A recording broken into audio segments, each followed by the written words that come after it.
पढ़ाई लिखाई अपने जगह पर बा, शादी ब्याह के भी समय बा। बाकी एगो डॉक्टर साहब रहनी अच्छा होम्योपैथी के, लड़का के उनका प्यार हो गल केहू से। अच्छा 22 वर्ष की उम्र है, लड़का के इंटर में पढ़त रहे। बस कि पापा पापा हमको किसी से दिल मिल गया है, शादी कर लगे। चुप!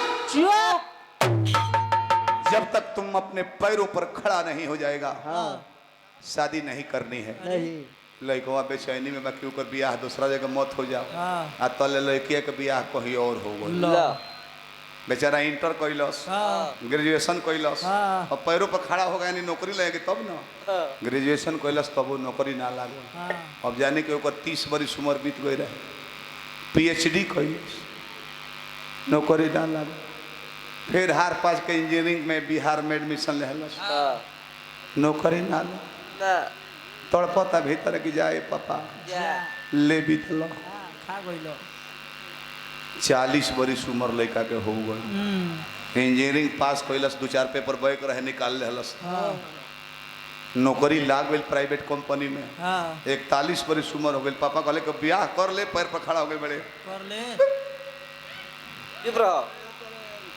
43 बरिस उम्र हो गई। पापा कहले कि बेटा अब पैरों पे खड़ा हो गया है, शादी कर लो। कहता कि ब्याह ना करो। काहे ना करबे? अपने पैरों पे खड़ा हो गया है तो कहता कि हम नु पैर पर खड़ा हो गइल बानी, यहाँ के खड़ा होई तो नु ब्याह करी।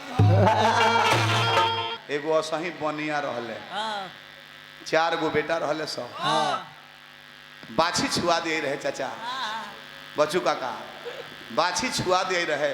तुलसी जी के डोल डलात रहे मुंह में, आतले हुट दऊं का सांस आवता।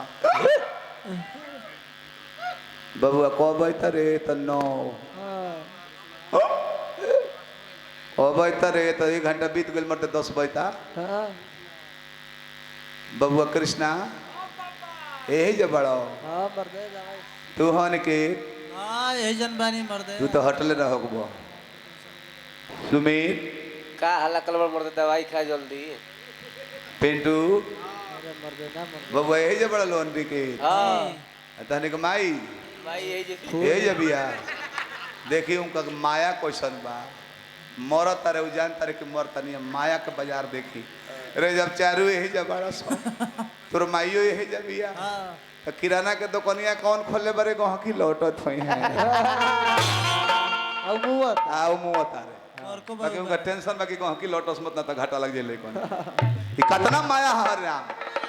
अच्छा रहुआ गाँव और यो पुरनिया लोग मुअल हुई, हमरो बाप मुअल है, बहुत लोग गाँव में मुएला। लेकिन माया का बाजार बाकी ना। एगो गिरहस्थ परिवार के चाचा मुआता रहे तो उनकर बेटा पतो हो कितना देर रोता लो? कितना देर? 2-4 घंटा।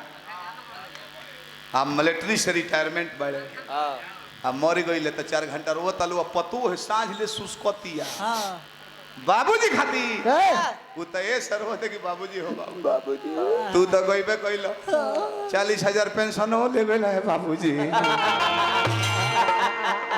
अच्छा माया का बाजार बाकी ना। देखी कितना टेक्निक बाज जुग बा। बाबूजी के पेंशन उठाता नु 27 तारीख लेके हो पूछतो ना खइला कि ना। 28 तारीख के लइका जूस लेके आवता बाबूजी पियो मर्द कमजोर हो गइल बड़ो। 29 के मछली लेके आवता खाना जीवन में कुछ बा। 30 के डोसा समोसा लेके आवता। 31 तारीख के छेना के रसगुल्ला खा मर्द खा के मुंह सुगर बता का भइल बा। काहे मानता वो जानता कि पहली के तनख्वाह उठे वाला बा। आ फिर पहली के तनख्वाह उठ गई तो फिर 2 तारीख से के पूछते नहीं कि बाबूजी कहाँ बड़ा पेमेंट तो लिया गइल बा। काकी मुँह तारी सब बुढ़िया काकी पतोहिया बेटा लो से ज्यादा रो तारी सब। अम्मा जी हो अम्मा जी नहीं रे भैया कुल भाग जाता। अम्मा जी का घर कुछ ना रखा है। अम्मा जी का साड़ी है फेंक दीजिए साथ चला जाए। फेंक दिया।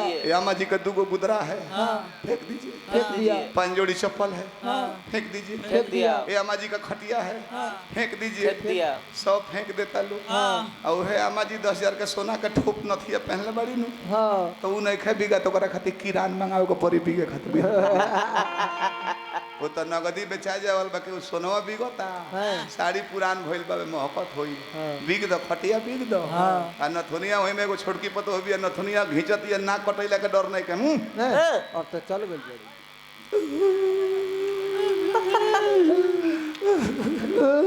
आय औरतन के रोवाला में हम देखले बनी मर्द रोई लो त आंख पोछे लालो हाँ आय औरत मर्द 2 जगह से रोवेलो औरत 4 जगह से रोवेलो कैसे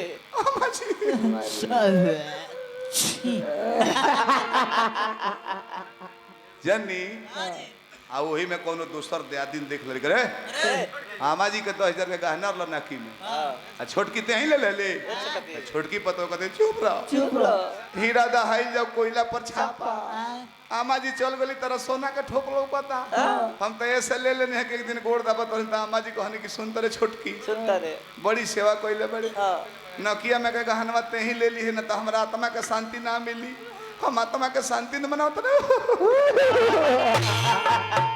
छोटा की धन समय वाहे भाई